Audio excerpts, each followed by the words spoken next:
后来乡亲啊，过来即件，莫非就亲像台湾俗语所讲的“西讲无卡赢过会相”。高雄市长的补选，候选人李美珍就直播的节目，上讲这个节目的桃园市议员王浩宇，甲追问讲高雄上界南边的行政区是倒一个？李美珍回讲小港，结果讲唔对。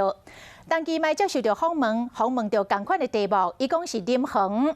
陈其迈阁甲李美珍警惕，讲这是基本的常识，建议伊都爱多走基层，多加油。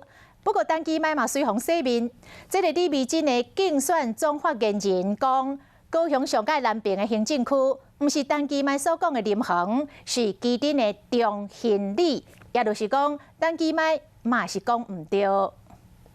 请问最北的行政区是哪一个行政区？就那玛夏。错，是桃园乡哦，桃园区。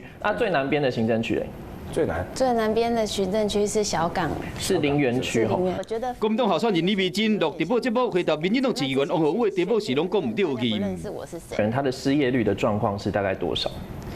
高雄的年轻人现在的失业的状况率，其实高雄现在的失业率真的非常的高。包括青年的失业率，伊嘛唔知影。李美珍强调讲，因为事先唔知影题目，感觉对方有淡薄仔调工。对治理城市跟知道东南西北，我觉得不应该在这个问题上去执着。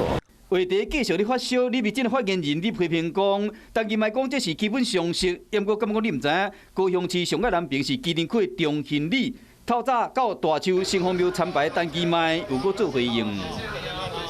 本岛当然是林园，好，那假如把离岛算进去，当然是太平岛，还有我们的行政区，好，也谢谢指正。